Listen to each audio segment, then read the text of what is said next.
24 July 2024 curfew ও internet শাটডাউনের ভেতর মানুষ যেমন রাস্তায় নামতে পারছে না, তেমনি কোনো কিছু প্রচারও করতে পারছে না সাইবার জগতে। এর মধ্যেই তড়িঘড়ি করে সেদিন রায়ের বাজারে দাফন করা হয় কিছু লাশ। এই ভিডিওটি বিশ্লেষণ করে আমরা নিশ্চিত হয়েছি এটি জুলাইয়ের 24 তারিখের ভিডিও। এই কবরগুলোতে দাফন হওয়া ব্যক্তিদের নাম পরিচয় গোপন করার পাশাপাশি তাদের পরিবার যেন তাদের খুঁজে না পায় সেটি নিশ্চিত করার সর্বোচ্চ চেষ্টা করেছে পতিত আওয়ামী লীগ সরকার। দ্য ডেইলি স্টারের এই বিশেষ অনুসন্ধানে আমরা খুঁজে বের করেছি সেদিন রায়ের বাজারে অজ্ঞাতনামা হিসেবে দাফন করা হয়েছিল অন্তত 8 জন জুলাই আন্দোলনকারীর লাশ। কিন্তু গণ অভ্যুত্থানের প্রায় 8 মাস পরেও অনেক আন্দোলনকারী এখনও নিখোঁজ। তাদের লাশ গুম করতে শেখ হাসিনা সরকারের কি চেষ্টা ছিল, কি ঘটেছিল তাদের ভাগ্যে?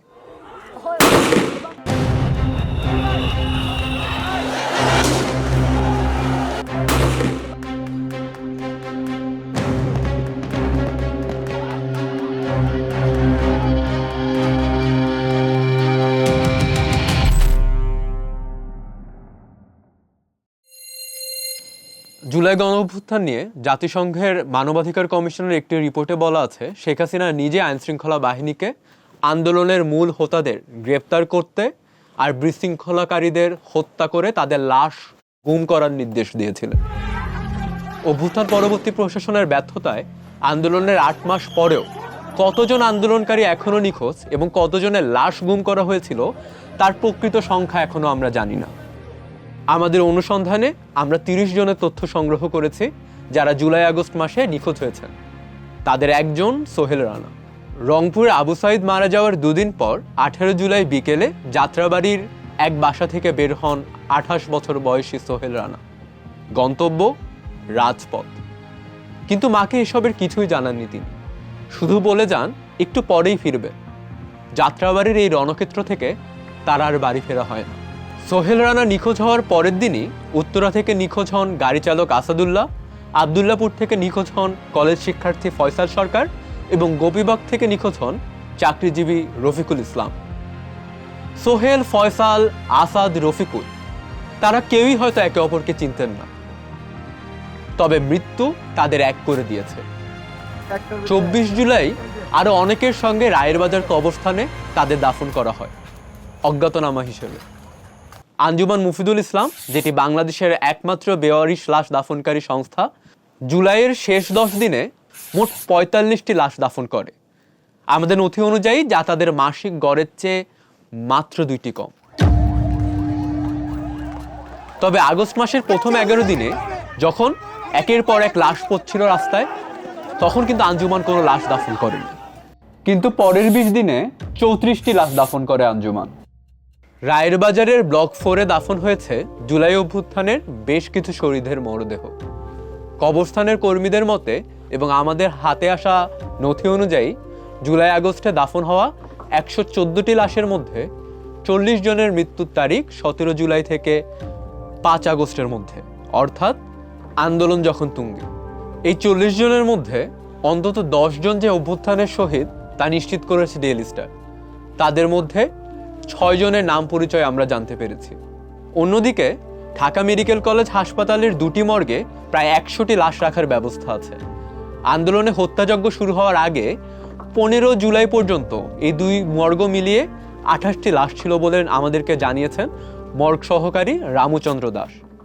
নিয়ম হচ্ছে ঢাকা মেডিকেলে থাকা কোনো লাশের খোঁজ 1 সপ্তাহের মধ্যে কেউ না নিলে মর্গ কর্তৃপক্ষ শাহবাগ থানাকে জানায়।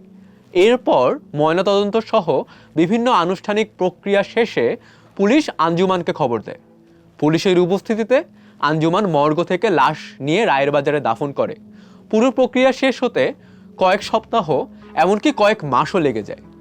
অথচ 24 তারিখ যে 8 জন আন্দোলনকারীর লাশ দাফন করা হয়, নথি অনুযায়ী তাদের 4 জন দাফনের আগের দিন আর বাকি 4 জন 2 দিন আগে নিহত হয়েছেন। এদের মধ্যে ছিল সোহেল রানা, ফয়সাল, রফিকুল ও আসাদুল্লাহর লাশ। ঢামেক মর্গের সহকারী রামু আমাদের বলেন তারা চাইলে মর্গে লাশগুলো আরও অনেক দিন রাখতে পারতেন, কিন্তু শাহবাগ থানা থেকে সেই লাশগুলো নিয়ে যাওয়া হয়েছিল। আমাদের হাতে আসা নথিগুলো থেকে দেখা যায় সেই লাশগুলো নিয়ে গিয়েছিল শাহবাগ থানার কনস্টেবল সালাউদ্দিন। সালাউদ্দিনকে আমরা প্রশ্ন করেছিলাম কেন তিনি এটা করেছেন। তিনি আমাকে বলেন তাকে এ কাজ করতে নির্দেশ দিয়েছিল শাহবাগ থানার তৎকালীন ওসি মোস্তাফিজুর রহমান। ঢাকায় আরো 2টি হাসপাতাল আছে যারা বেওয়ারিশ লাশ সংরক্ষণ করে। এই 2 হাসপাতালের দাবি আন্দোলনের কোনো অজ্ঞাতনামা লাশ তাদের কাছে আসেনি। কিন্তু আমরা সব নথি মিলিয়ে দেখেছি 22 জুলাই সোহরাওয়ার্দী মেডিকেল কলেজ থেকে আসা রায়ের বাজারে এই অজ্ঞাতনামা ব্যক্তিটি মাহিন মিয়া।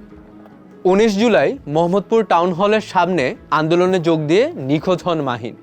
সোহরাওয়ার্দী মর্গের রেজিস্ট্রি অনুযায়ী 19 তারিখেই মাহিনের লাশ পেয়ে জিডি করে শেরেবাংলা নগর থানা। সেদিনই তার লাশ মর্গে নিয়ে আসেন সে থানার এসআই শাকিল জোয়ারদার। 20 তারিখ ময়নাতদন্ত হওয়ার পর 22 তারিখ আবার শাকিলই সাইন করে মর্গ থেকে এই লাশ নিয়ে যায়। সাধারণত আঞ্জুমানের দাফন কর্মকর্তার উপস্থিতিতে তার স্বাক্ষর সহ লাশ আঞ্জুমানের কাছে হস্তান্তর করা হয়, কিন্তু এক্ষেত্রে তা হয়নি।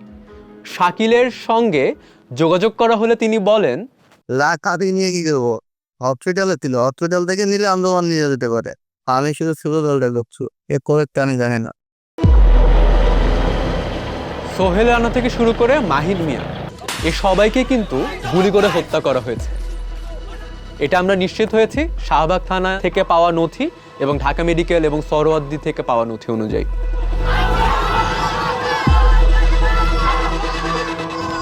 আন্দোলনকারীদের লাশ যখন বেওয়ারিশ হিসেবে একের পর এক দাফন করা হচ্ছিল তখন তাদের হন্য হয়ে খুঁজছিল স্বজনেরা। তো কার্ফুর ভেতর আমি একদিন বেরোইছি, আমি আর আমার মামাকে নিয়ে বেরোইছি। তো এর মধ্যে দয়াগঞ্জ পর্যন্ত গেছি। দয়াগঞ্জেই পুলিশ আমাদের রিক্সাওয়ালাকে থামাইয়াই মারছে, অনেক মারধর করছে। মারধর করার পর আমাদেরকে বলতেছে তোরা কই যাস, একটা খারাপ ভাষায় বকা দেয়, বলতেছে তোরা কই যাস।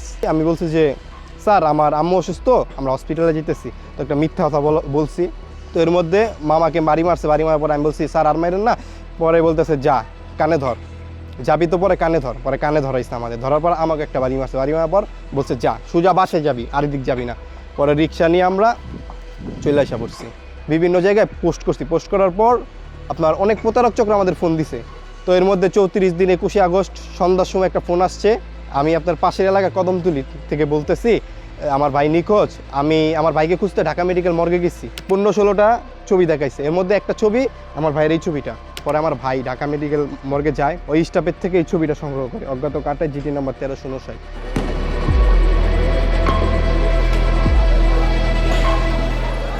এদিকে 19 জুলাই দুপুরে উত্তরার বাসা থেকে বের হন গাড়ি চালক মোহাম্মদ আসাদুল্লাহ।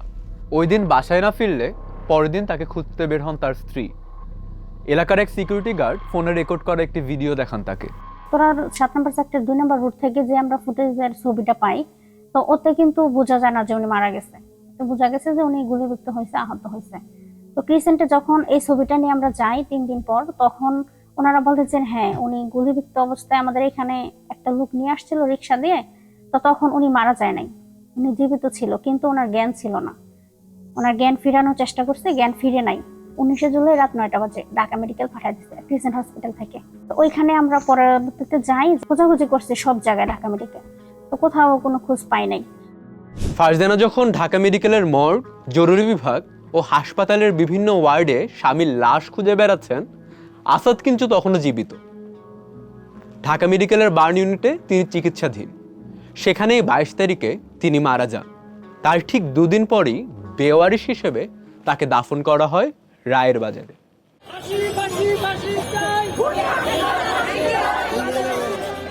5ই আগস্টের পর এই পরিবারগুলো অনেক খোঁজাখুঁজি করে আঞ্জুমানের মাধ্যমে জানতে পেরেছে তাদের স্বজনদের রায়ের বাজারে অজ্ঞাতনামা হিসেবে দাফন করা হয়েছিল।